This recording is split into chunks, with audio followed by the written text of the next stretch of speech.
Soybean growers are concerned about dicamba getting off target, affecting beans. We talked with Extension Educator Jenny Rees. Here's more. Tell me a little bit about dicamba and possible damage to soybeans.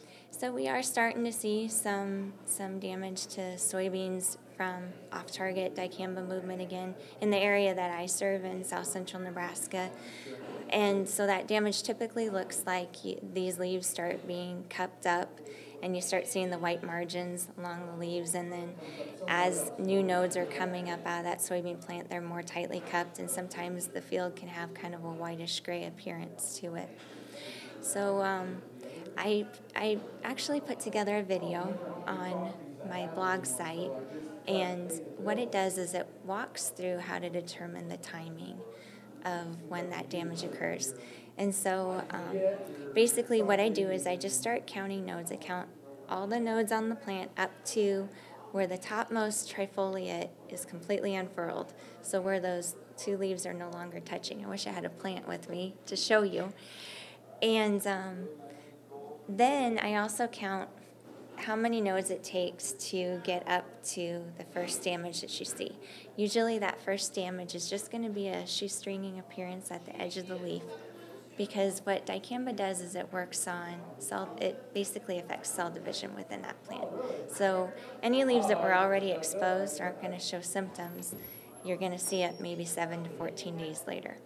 So then what I do is I take those number of nodes that I counted, multiply by 3.75, because University of Nebraska research from Dr. Jim Specht shows that a soybean plant will produce a new node every 3.75 days.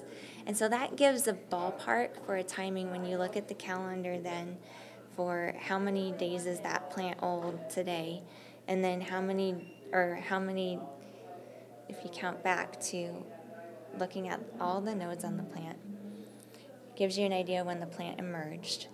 And then you count forward to where that first damage possibly occurred, and that kind of gives you a ballpark for when to start thinking about when that damage occurred. It's important to rule out tank contamination if you had a post-application applied to your field, and any other herbicide application issues or products that were used on the field too. Absolutely. And you said that some of this information could be found on your website. What is your website?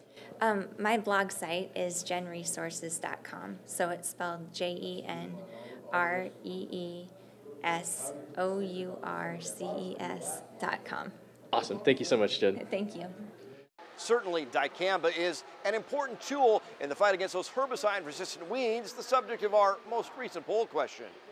We asked if you have noticed herbicide-resistant weeds in your area of Nebraska this growing season, and the majority of you say yes, and it is a major concern.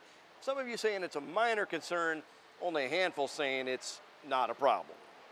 And now to our new poll question for Nebraska growers. Are you using dicamba this season? That's the subject of our poll question. Follow Grow on Twitter to cast your vote.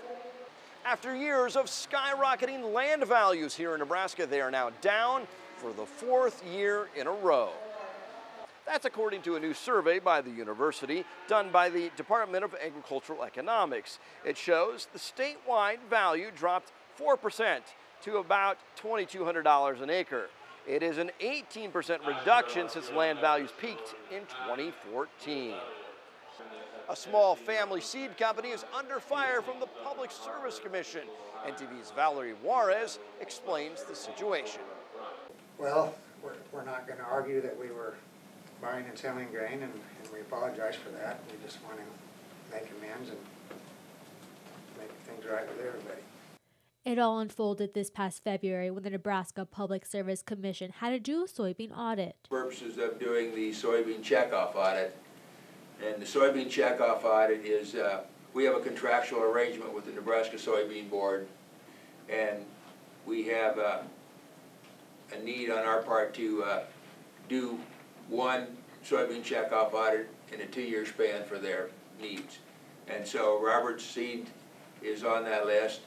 That's when Fed says examiners visiting the property determined there could have been grain dealing taking place. The department determined a complaint was necessary to investigate grain dealer activity completed by the respondent without a license. In May, the commission issued a cease and desist order requiring the company to stop all operations as a grain dealer in Nebraska. But now, all Roberts Seeds Incorporated wants is a second chance to make things right, as they are working on completing the application needed for a license. Have a company that may not be as sophisticated as a lot of the grain dealers that you have that are great big corporations in this state, and did go through and completed 3 out of the 4 steps to obtain a license here. According to both parties, Roberts Seed began the application process last year in April and is only missing their end-of-year statements. However, it's still a violation of the grain dealers' rules and the statutes to engage in such activity. Based on the actions taken by the Roberts, the department would recommend a fine prior to any additional application by the Roberts Seed Incorporated to be determined by the commission based on the number of violations.